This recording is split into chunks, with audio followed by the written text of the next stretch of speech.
medida em que o avanço tecnológico vai acontecendo e que os meios de comunicações vão ficando cada vez mais próximos das pessoas comuns da sociedade, é claro que muitas mentiras que ficaram encobertas ao longo do tempo, perpetuados pelos livros segmentados que são escritos, é claro que esses fatos podem agora serem colocados novamente à prova.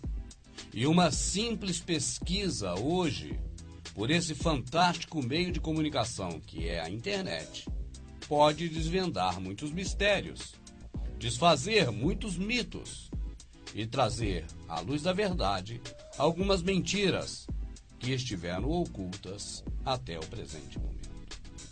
É claro, para isso, deve haver uma pessoa interessada em expor esses fatos. E esse você sabe que é o nosso caso e do nosso ideal, Verdade Oculta. Estamos prestes a conhecer neste momento a verdadeira história do que ocorreu com o movimento pentecostal mais importante de todos os tempos, o movimento da Rua Azusa. O avivamento da Rua Azusa deve ser lembrado porque foi a criação da experiência pentecostal como nós conhecemos hoje nos Estados Unidos e em todo o mundo. Para se fazer um apanhado bem profundo no processo que constituiu com o maior evento pentecostal de todos os tempos, nós vamos recorrer a um momento da história em que a escravatura dos negros estava recém-abolida. Foi época pós-Revolução Industrial, período das estradas de ferro, em que a mão de obra barata por parte de chineses fazia-se necessária em muitas cidades do oeste americano. E as histórias vão se cruzar. Pessoas vindas da África, pessoas latinas e asiáticos se encontram em um momento do tempo marcado pela explosão das línguas estranhas. Cada membro da igreja que seja carismático ou pentecostal tem suas raízes do avivamento da Rua Azusa e, mesmo assim, a maioria das pessoas não conhece sua própria história.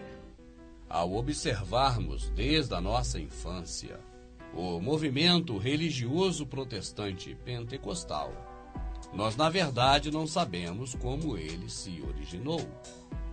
E embora seja dito nessas igrejas que ele é uma repetição ou uma sequência de fato ocorrido nos períodos da Bíblia, a verdade que será traga à tona agora talvez choque algumas pessoas, mas nada além da verdade, senão pela própria verdade. Para os pentecostais e carismáticos, a Rua Azusa 312 será o endereço mais famoso do mundo.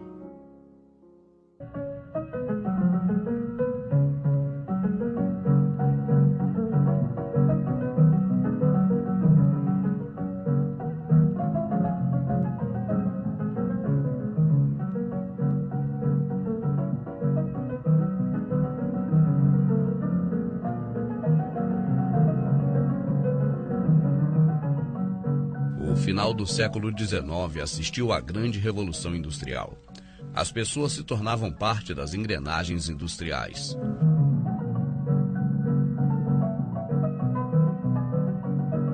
A lacuna entre os ricos e os pobres aumentava. A igreja tinha o dever de preparar os fiéis para servirem agora aos interesses do avanço no progresso proporcionado pela Revolução Industrial.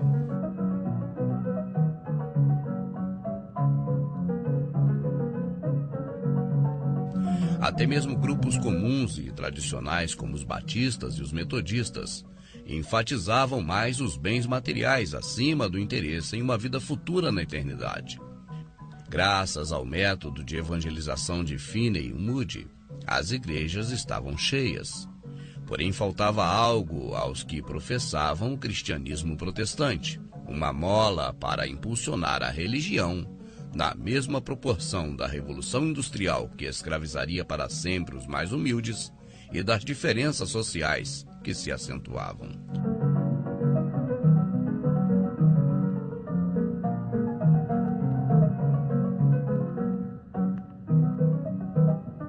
O avivamento da Rua Azusa foi um canivete suíço para a sua época, pois serviu como anestesia para uma série de problemas sociais. A Rua Azusa. O início. No final do século XIX, por volta de 1880, o movimento Holiness, Santidade em português, foi o primeiro passo na direção do avivamento. Essas agitações, especialmente na Igreja Metodista, buscavam uma segunda bênção divina, na qual os crentes seriam santificados para viver mais próximos de Deus. Esses ensinamentos diziam aos fiéis: caminhem no poder concedido pela ressurreição de Cristo. Santifique-se, Cristo irá reinar em sua alma. Não aconteceu nada mais radical ali. Era essa apenas mais uma nova fórmula a fim de se consolidar a fidelidade das pessoas à religião. Não imaginavam, porém, que esse seria um forte motivo para impulsionar o grande avivamento que estava por surgir.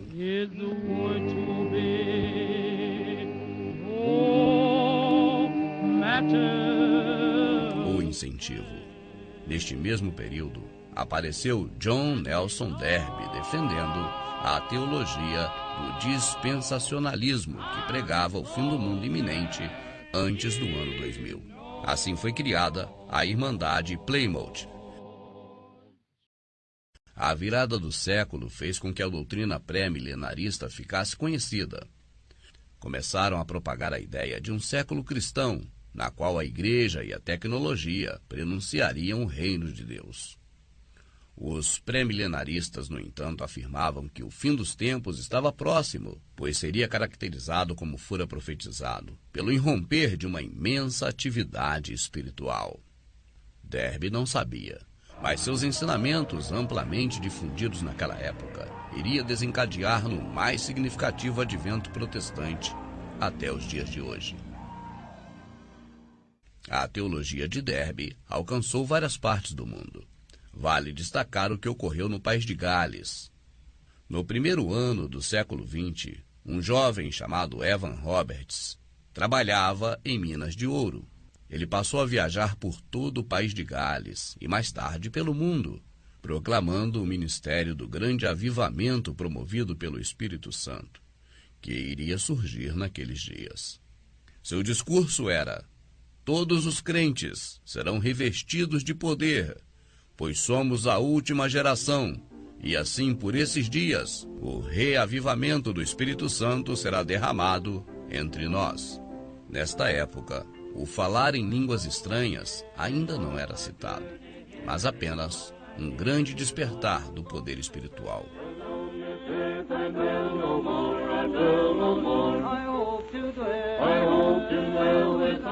A semente em Los Angeles. Um pequeno grupo de pastores protestantes da área de Los Angeles visitou o país de Gales com a finalidade de trazer o avivamento para suas igrejas. Obtiveram sucesso limitado. Contudo, as sementes do tempo da restauração do Espírito Santo estavam sendo lançadas em Los Angeles. O fogo estava aceso. O interesse do sistema em promover o conformismo das pessoas. Afinal, muitas ficaram desempregadas face aos recentes resultados da Revolução Industrial, contribuindo para a aceleração da segregação e desigualdade social.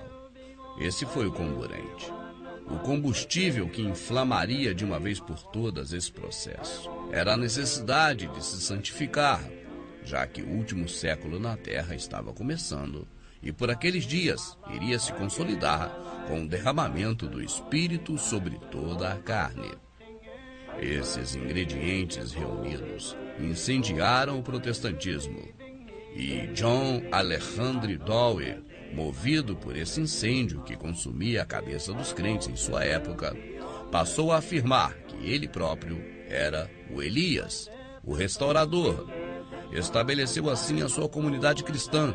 Sua influência foi tão grande que a localidade mais tarde passou a se chamar Sião e fica no estado de Illinois.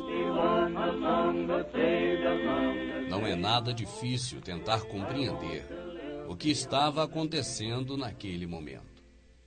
A Revolução Industrial havia escravizado o povo, pelo menos os de classe baixa.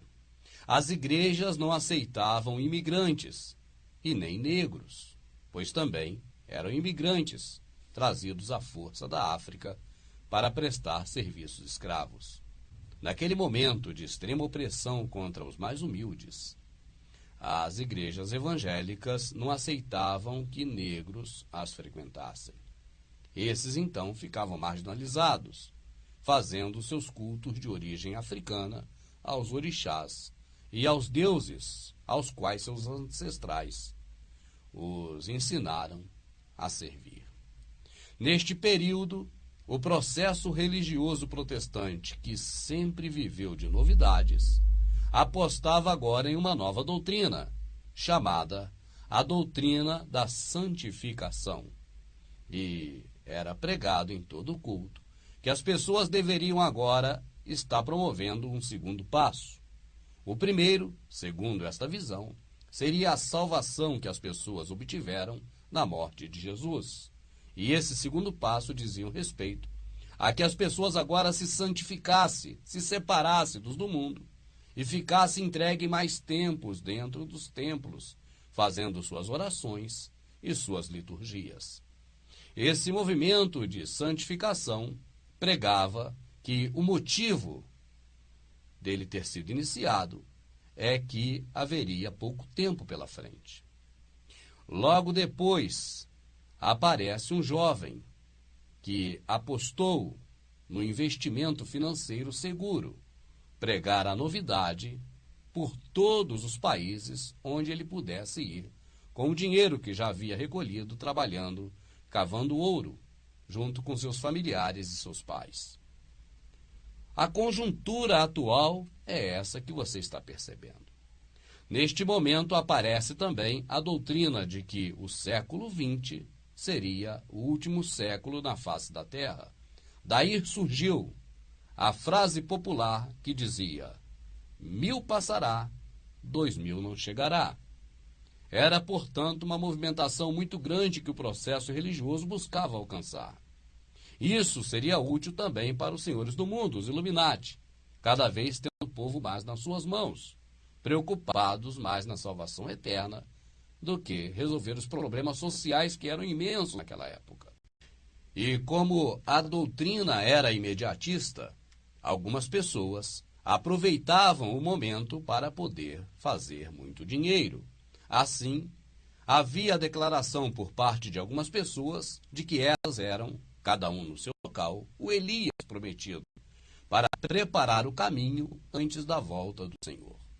É claro que esses homens formaram verdadeiras comunidades, se enriqueceram tanto que alguns locais da região onde eles moravam levou mais tarde o nome daquela missão que fora ali implantada, como no exemplo os casos de Sião e também a comunidade de Siló, alusões a locais descritos no Velho Testamento.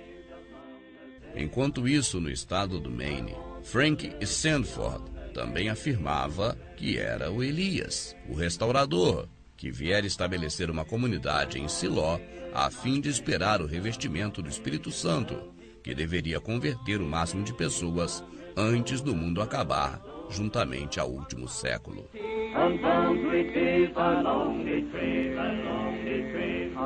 Em 1903, Charles Fox Parham passou cerca de 6 meses em Siló. Ele era um pregador metodista da linha dos Holiness, da Santidade. Era do Kansas. Ele procurava a nova fé que aparecera. Assim, junto com sua esposa, fundaram uma casa de purificação em Topeka, onde as pessoas poderiam permanecer gratuitamente, enquanto oravam pela vinda da unção divina do último século. Em dezembro daquele mesmo ano, quando se reuniram no culto de vigília do Ano Novo, eles obtiveram a resposta. O batismo no Espírito Santo seria manifestado pelo dom de línguas. Aconteceu que Agnes Osman orou para receber o Espírito Santo, e a glória do Senhor caiu sobre ela.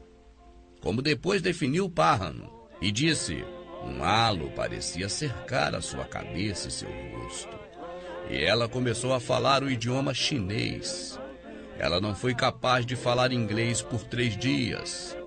No mês seguinte, a maioria dos que ali estavam também conseguiram falar essa língua estranha, o chinês. Os esforços de Parham para espalhar esse avivamento para as cidades de Kansas City e Lawrence fracassaram. As igrejas se opuseram e os jornais zombavam deste fato. Em 1903, uma mulher do Texas teria sido curada depois de uma oração de Parham, o que levou a convidá-lo para promover um avivamento na cidade de Galena, no Texas. Esse empreendimento foi bem sucedido.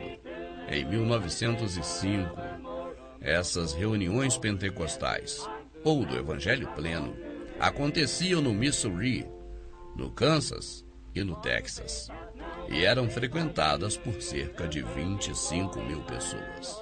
Depois da campanha de Houston em 1905, Parham fundou ali um trabalho. Um dos frequentadores se chamava William J. Seymour. Surge o pai da criança.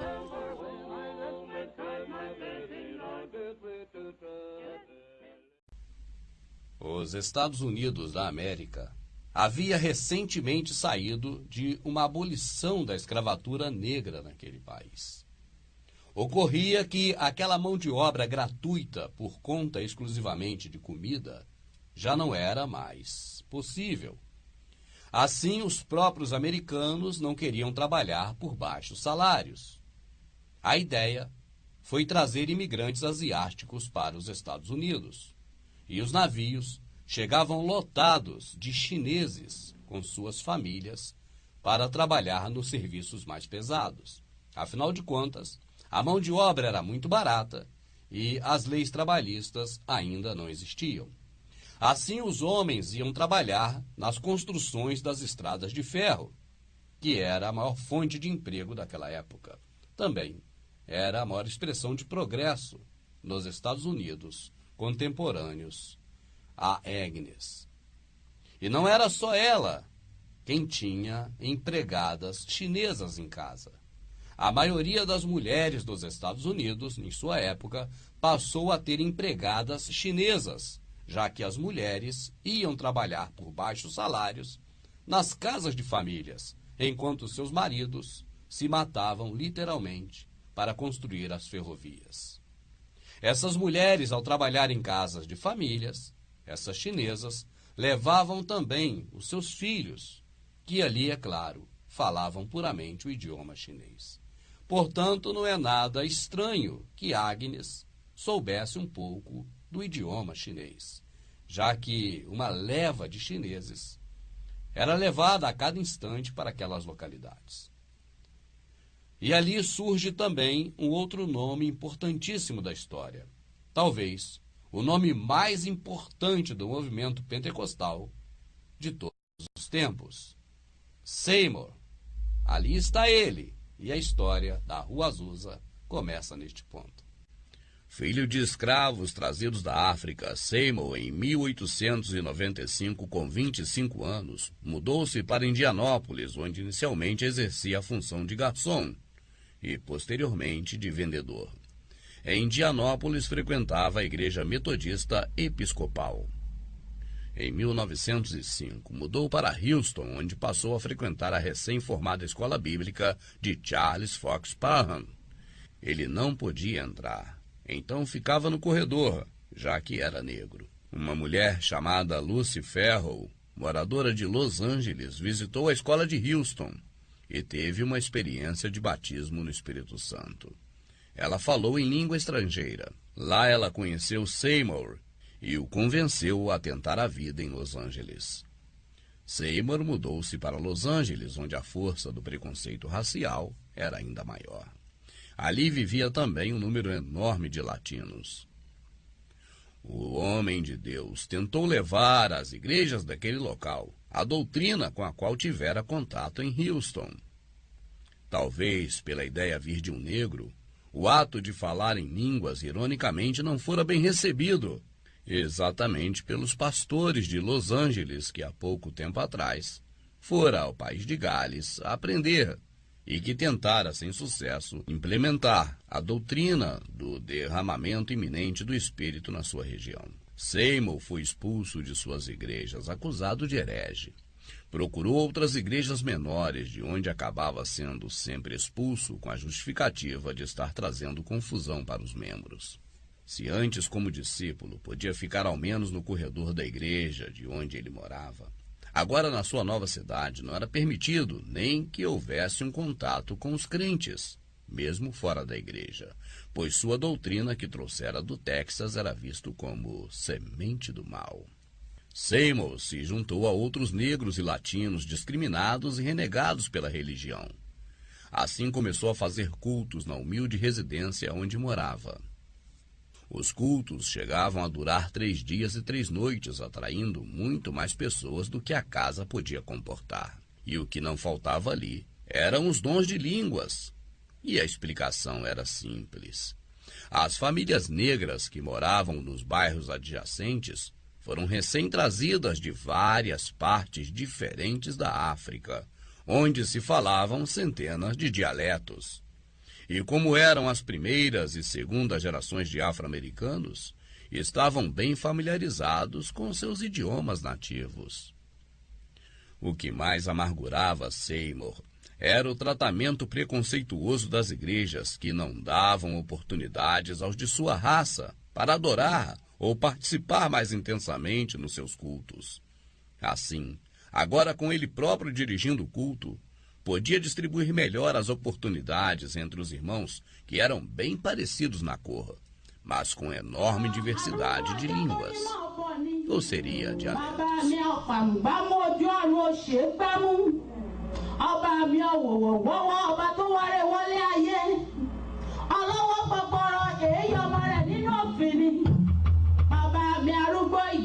Ọlọ́run tó lágbára lórí ayé, ọba mi tó lè dìlíbà láì gbowó láì gbẹ̀jẹ́, ọba mi olórúkọ ńlá, olórúkọ ẹgbàágbèje.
De expressão e culto, vez e voz para as mulheres, coisas que elas não tinham nem mesmo no seio social e político da sua época, e tudo isso reforçado pela fé de que se está fazendo algo para Deus. Agora você que está assistindo a esse documentário, que conhece todo o meio de comunicação criado após o evento da Rua Azusa, como o rádio, a TV, a internet, o telefone, meios de comunicações que naquela época não existiam. E as pessoas não tinham como se comunicar, era muito difícil. Você tinha famílias e mais famílias de negros que não conseguiam ainda falar o inglês, porque a comunicação entre negros e brancos era muito difícil. Assim, principalmente as crianças que iam nascendo, iam aprendendo a falar nos dialetos africanos. E o povo negro era o primeiro a ficar calado a qualquer momento. Não tinha direito de expressão nenhuma. Assim, quando aparece alguém como Seymour, negro, que oferecia condições às pessoas de adorar ao Deus dos brancos, afinal de contas, os brancos eram bem-sucedidos na vida, e muitos negros queriam agora aproximação com esse Deus dos brancos, para que também pudesse ter um pouco mais de conforto e direito a uma vida digna. Assim, os negros, pela primeira vez, estavam tendo a oportunidade de se expressar. Ao longo da história norte-americana, não se tem notícias, a um período anterior à Rua Azusa, em que, sobretudo, a comunidade feminina negra podia falar em público. As pessoas estavam correndo para os cultos de Seymour, e os motivos podem ser muito facilmente percebidos. Da questão mística, buscar um Deus que proporcionava melhor vida aos brancos. Da questão social, o povo podia se expressar, conversar com os seus semelhantes e colocar cada um as suas opiniões. E isso, é claro, atrairia um número considerável de pessoas. Não precisa de nenhum milagre para fazer isso acontecer. A famosa Rua Azusa, com os cultos acontecendo sob a direção de Seymour, cada vez em mais casas diferentes e cada vez com mais adesões, não demorou para que se cotizasse entre os irmãos e conseguissem dinheiro suficiente para a compra da sua própria igreja. Havia ali próximo uma igreja metodista que não tinha se contextualizado com aquele momento religioso e estava fechada há alguns anos. Seus donos aceitaram a oferta de compra. Não houve reforma prévia do templo. Do jeito que estava, passou a ser utilizado pelos afro-americanos. Ali sentadas nos bancos de tábua ou em pé entre materiais de construções, as pessoas rendiam seu culto de adoração cheias do Espírito Santo. A igreja foi nomeada de Missão Evangélica da Fé Apostólica, onde todos eram bem-vindos, afinal todos são de Deus.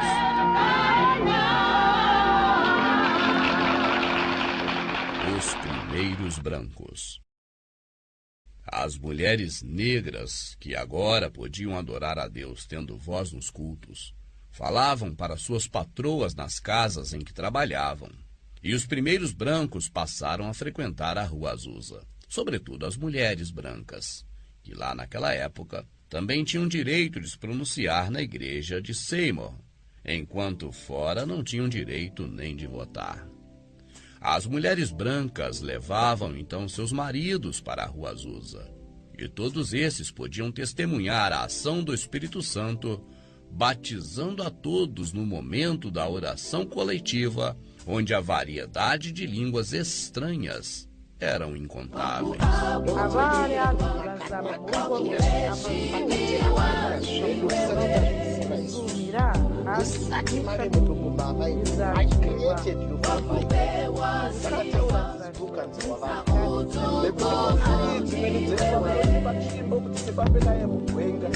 Neste momento chegam duas mulheres brancas que juntas seriam Deus e o diabo na vida de Seymour, Florence Lewis Crayford e a jovem Clara Loon.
Um folheto protestante que partiu de algum lugar e inundou as caixas de correios das casas por toda a Califórnia. Nele estava escrito: é um aviso de Deus e de seu breve julgamento. As pessoas ficavam desesperadas. Procuraram cada um uma igreja protestante mais próxima de sua casa. Para as pessoas de pele clara, havia muitas possibilidades de escolha, mas para as pessoas afro-americanas, só havia um endereço, e ele ficava na Rua Azusa, número 312. Se para muitos o terremoto e suas consequências foram terríveis, para a igreja de Seymour foi uma dádiva, pois seu público agora não cabia no templo.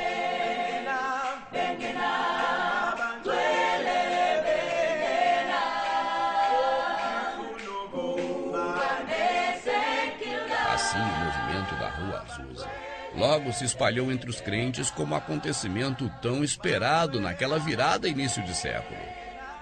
Não somente os negros procuravam se aproximar, mas também os brancos e até mesmo os que antes do terremoto não aceitavam os negros em seus templos, agora corriam juntos aos montes para a Rua Azusa. Afinal, o esperado avivamento, dantes elucidado pelos movimentos anteriores, como o Holiness, o movimento da santidade, e a teologia do dispensacionalismo, estava acontecendo, e o terremoto fora o sinal de Deus. E diziam: Deus escolhera o avivamento da Rua Azusa como catalisador da ação do Espírito Santo sobre os homens nos últimos dias. Alguns pastores tradicionais viravam suas costas para o movimento. Por outro lado, seus membros não faziam o mesmo, e o êxodo religioso aumentava. Enquanto Seymour pregava: o Deus que eu sirvo é aquele que exalta os humilhados. Compreender o que estava acontecendo naquele momento não é uma tarefa tão difícil. Virado do século, ainda não existiam rádio, televisão, comunicação globalizada como se conhece hoje. É coisa que aquelas pessoas morreram e nunca viram. O máximo que se podia receber de informações adivinha dos jornais, mas esses não davam informações de locais distantes, apenas da sua própria cidade. Assim, as pessoas que também pouca educação tinham, e muitos não sabiam ler, ficavam apavorados por qualquer motivo. Mas agora não era algo tão simples. O que ocorreu foi o maior terremoto na história norte-americana. E a população agora achava que o mundo estava acabando. Afinal, o movimento religioso daquela época já vinha cozinhando essas pessoas, cozinhando a cabeça dessas pessoas com informações de que o mundo iria acabar e de que as pessoas precisavam se consertar com Deus.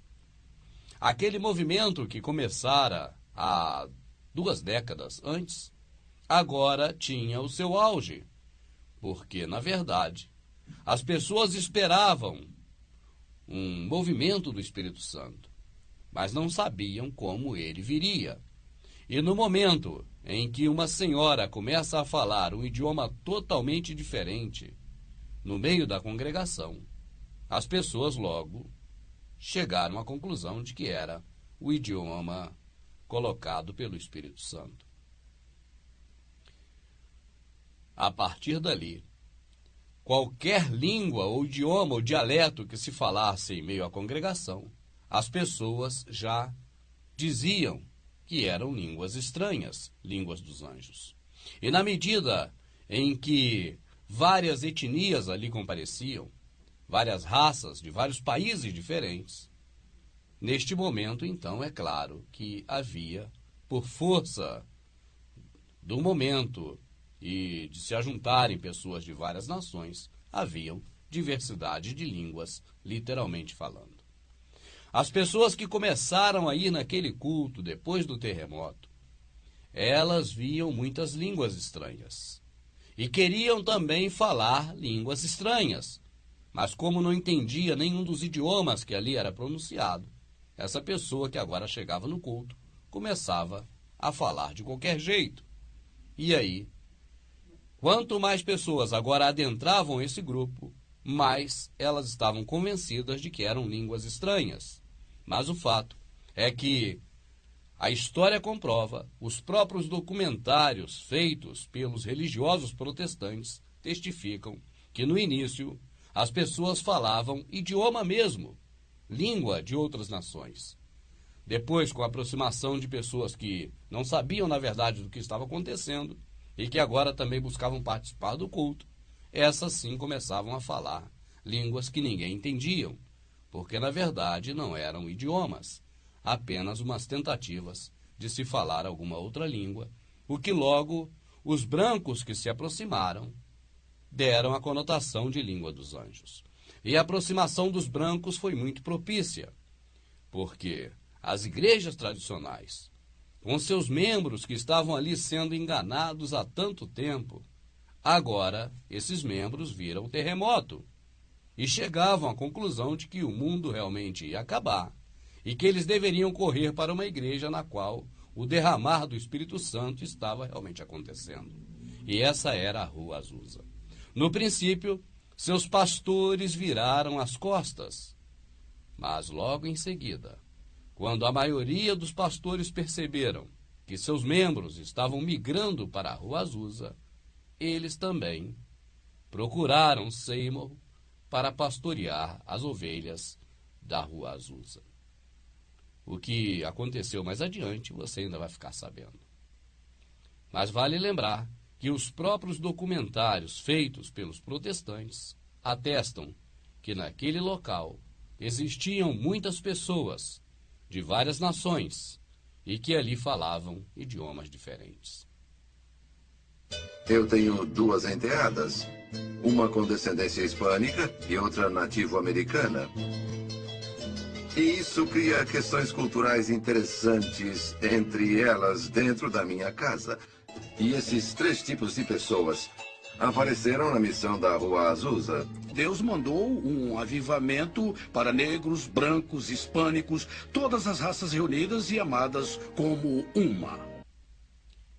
As gerações futuras dos negros que frequentavam a Rua Azusa preferiram não levar adiante aquelas informações sobre exatamente o movimento criado por Seymour. E a razão era simples. Os negros não deveriam saber que a origem da língua estranha era, na verdade, idiomas comuns, e que o que ocorrera na Rua Azusa fora exatamente o encontro de várias pessoas diferentes, falando vários idiomas diferentes. E aos que se chegavam agora, ouviam aqueles idiomas e, como não entendiam nada, diziam que eram línguas estranhas. E começavam também a querer falar idiomas estranhos. Assim foi conveniente para os pastores, para os pregadores pentecostais, abafar o caso da Rua Azusa. E inúmeras gerações e gerações e gerações de crentes protestantes pentecostais nos Estados Unidos fizeram suas liturgias, seus cultos, suas atividades religiosas, sem mesmo ser mencionado a questão da Rua Azusa. E até hoje, inclusive no Brasil, em meio aos pentecostais, pouco se fala da Rua Azusa. E a razão continua a mesma. Para que ninguém venha investigar e tome conhecimento do que realmente ocorreu na Rua Azusa e qual foi aquele derramar do Espírito Santo dos últimos dias, em que as pessoas pregavam que o mundo não chegaria a 2000. E a maior prova de que Rua Azusa foi uma fraude é que nós já estamos além do ano 2000. Eu cresci em uma igreja pentecostal afro-americana, classe média. Fomos educados de acordo com a tradição, mas nunca soubemos nada sobre o avivamento da Rua Azusa e eu nunca ouvi falar de Seymour. O tratamento desigual, ao qual sempre a igreja tratou os pobres e negros, agora fortalecia o argumento do homem que Deus escolheu para derramar o seu espírito caracterizado pelas línguas estranhas dos irmãos africanos. Sasa ninataka kuhubiri kuhusu Yesu Kristo siku ya leo. Ninataka kusema kwamba Yesu ni Bwana. Ninataka kusema kwamba Yesu Kristo.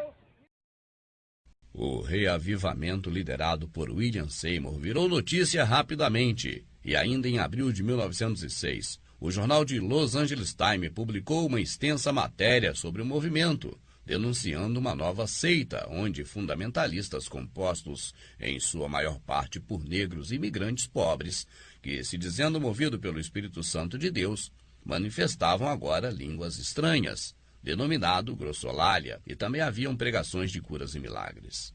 Esse processo de renovação decorreu entre 1906 e 1909. Ele se tornou objeto de especulação por muitos protestantes da época. Alguns diziam que as visões de Seymour eram heréticas, enquanto outros aceitaram seus ensinamentos e retornaram para suas congregações de origens para repassá-las. O movimento resultante tornou-se conhecido como pentecostalismo. Los Angeles foi o berço pentecostal e deu origem em todo o mundo às denominações pentecostais existentes até hoje. Meca Pentecostal.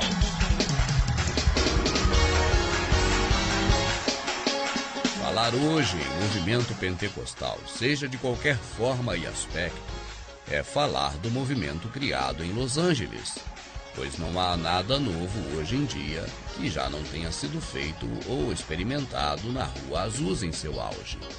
Não somente os negros, mas principalmente eles, vinham de diversas partes do país para conhecer e levar o movimento para suas cidades.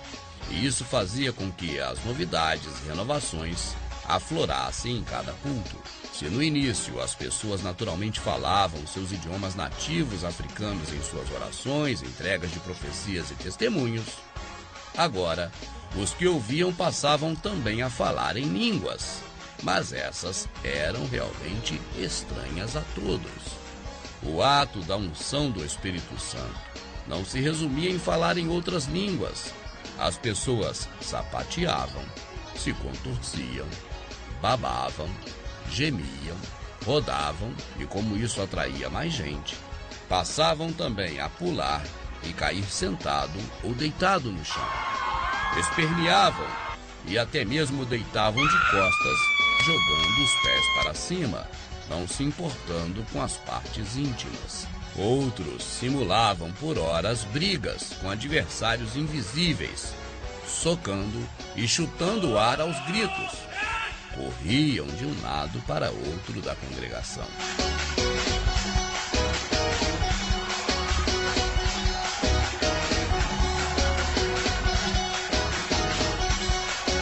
Também foram aparecendo em pouco tempo as novas unções do Espírito, como a unção do cachorro, do gato, do leão, entre outras unções específicas.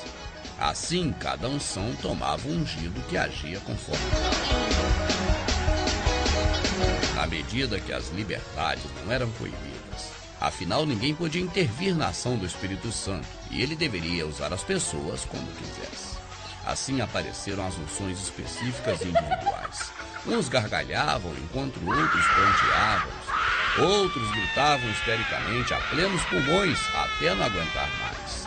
A histeria parecia não ter mais fim, a ponto de, por diversas vezes, a polícia ser acionada pelos vizinhos, que não podiam dormir, mesmo morando a uma considerável distância da igreja. Como aumentava o mover do Espírito e contagiava mais gente a cada dia de culto, as pessoas levavam fogos de artifícios e os explodiam dentro do templo.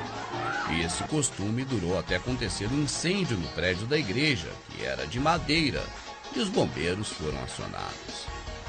Era comum ver pessoas pelas ruas próximas, completamente tomadas pela ação do Espírito Santo e sua unção dos últimos dias. Essas pessoas paravam em meio à rua impedindo o trânsito, e ali mesmo recebiam suas unções especiais, latindo ou urrando, dependendo de como o Espírito a usasse. constantemente fiéis eram presos por causar distúrbios como resultado das unções do Espírito Santo nas ruas próximas à igreja.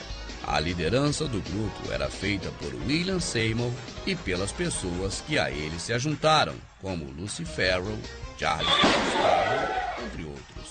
Muitos incontáveis foram os pastores ou homens que se fizeram pastores para se aproximar e apanhar um pouco dessa fórmula tão eficaz no propósito de atrair gente.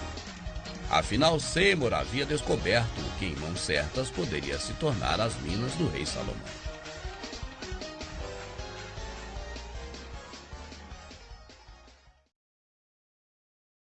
O Espírito de Deus era tão forte na Rua Azusa que às vezes as pessoas caíam a um quarteirão do prédio pela convicção para pagar seus pecados ou pelo poder do Espírito Santo.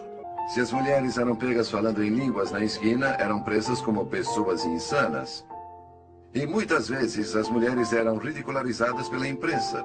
Falavam constantemente para elas que elas eram indecentes, porque rolavam no chão, e o vestido delas podia subir um pouco.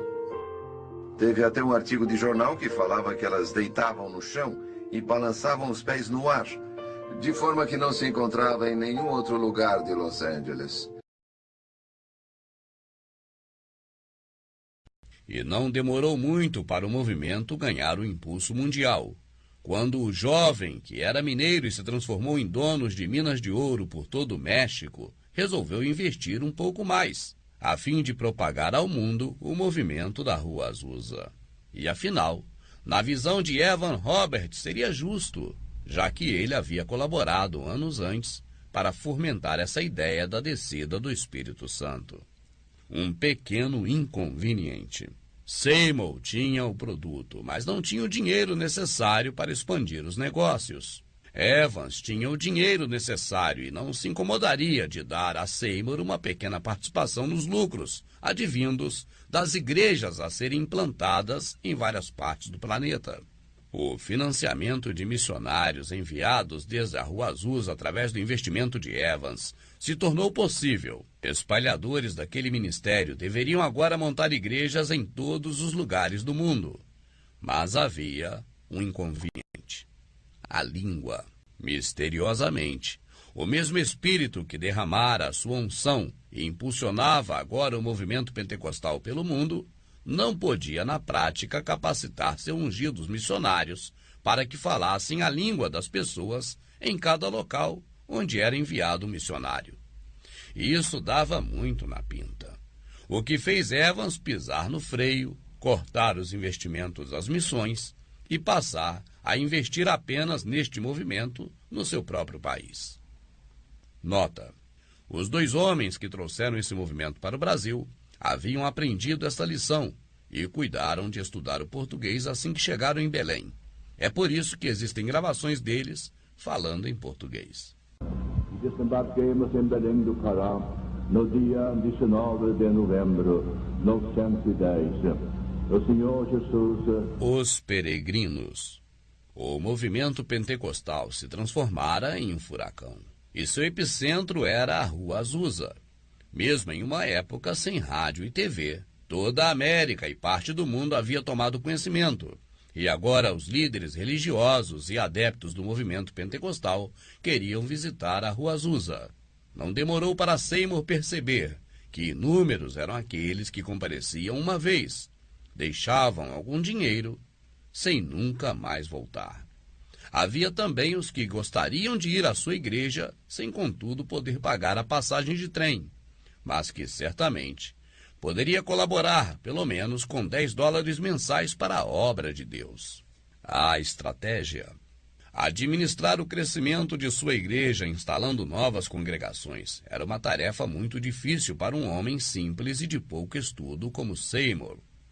Transferir essa tarefa para terceiros ou para cada pastor em sua respectiva congregação havia causado alguns prejuízos a Seymour, pelo qual então preferiu manter apenas a sua igreja inicial na Rua Azusa e uma congregação que estava na mão de uma pessoa de confiança, Florence Lewis Crawford. Ele recebeu Florence Crawford no ministério e ela ficava como líder na Califórnia. O meio tecnológico da época para se alcançar as pessoas era a publicação literária. Essa foi a ferramenta utilizada por Seymour para arrecadar donativos de todos quanto pudessem, em qualquer lugar do mundo, mesmo que esses não fossem crentes. Seymour fundou uma espécie de revista mensal, onde divulgava testemunhos de seus sermões. O objetivo da publicação era pedir as contribuições financeiras para sua obra. Seus colaboradores eram pessoas em todos os Estados Unidos e também fora dele.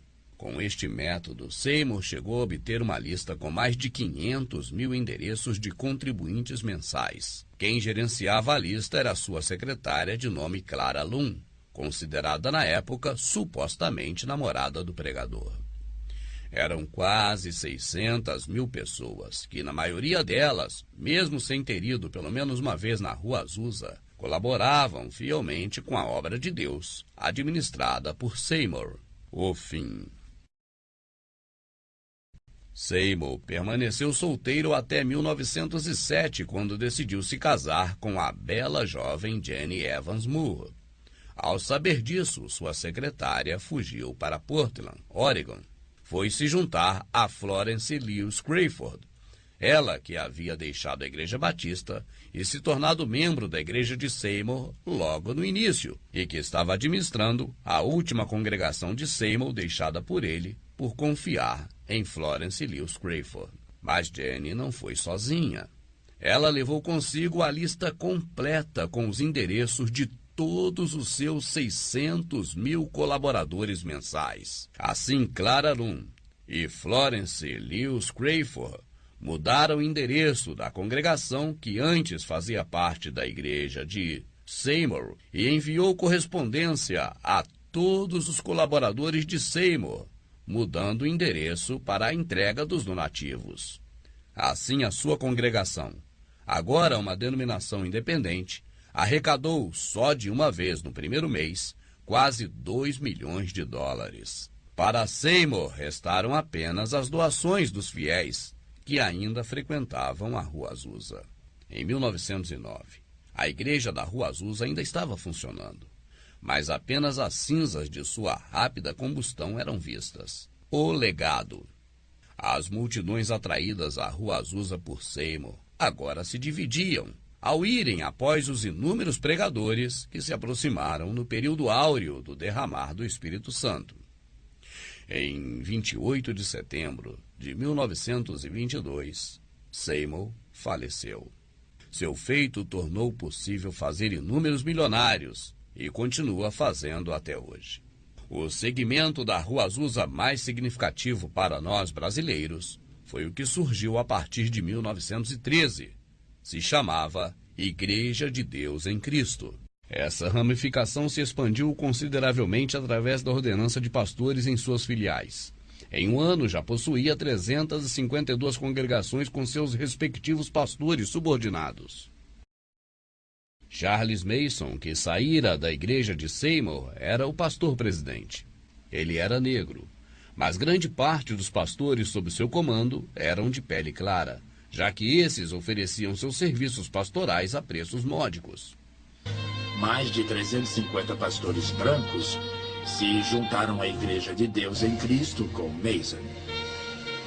Após exatamente um ano, a maioria dos pastores de Mason eram brancos. Em abril de 1914, 8 desses pastores convocaram em oculto uma assembleia com todos os pastores brancos da Igreja de Deus em Cristo. O presidente Charles Mason não fora informado. E a proposta era simples: que todos os presentes naquela assembleia concordassem e firmassem um compromisso de criar uma denominação mais reta diante de Deus. Os brancos podiam evangelizar melhor os brancos e negros podiam evangelizar os negros. Foi a desculpa que arranjaram. E como aquela reunião era uma assembleia geral e estava sendo feita debaixo da unção de Deus, ela recebeu o nome que mantém até hoje: Assembleia de Deus. Mas sua história e de como ela chegou ao Brasil e permanece até os dias de hoje é assunto de um novo trabalho muito em breve.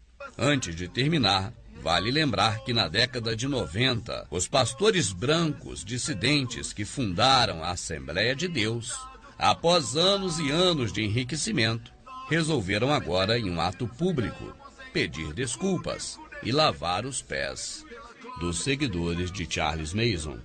Saiba que este ato não vai apagar tudo o que aconteceu, mas vai estabelecer um novo começo em nome de Jesus. Aleluia, irmão. Em nome de Jesus. Abençoado. Obrigado, Senhor. Muito obrigado. Obrigado. Aleluia. Obrigado. Em nome de Jesus. Nós lavamos as ofensas do passado. Aleluia. Em nome de Jesus, nós lavamos o sangue. Obrigado, Senhor. Todo o sangue que foi derramado, o sofrimento. Em nome de Jesus, nós lavamos o irmão Seymour e o irmão Mason. Aleluia, Senhor. Obrigado. Lavar os pés deste irmão, que seja um sinal a todos os demônios do inferno que têm se esforçado para que não tenhamos sucesso. Aleluia. Mas o Senhor Jesus prevaleceu novamente. Obrigado, Senhor. Para corrigir isso que não estava certo. E em nome de todos os irmãos brancos de todos esses anos que têm lutado contra o mal, nós nos submetemos e nos humilhamos em um ato único neste recomeço. Pela glória de Deus, pela glória de Deus, pela glória de Deus e em nome de Jesus. Obrigado, Senhor.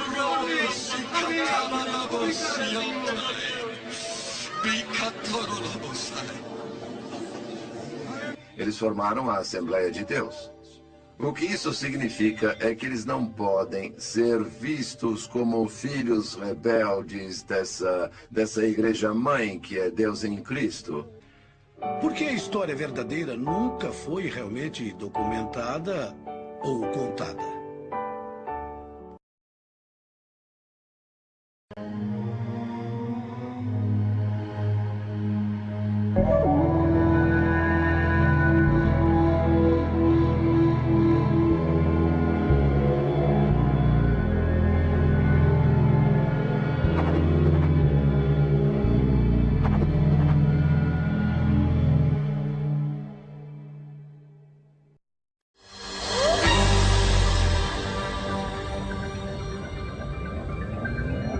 Yeah.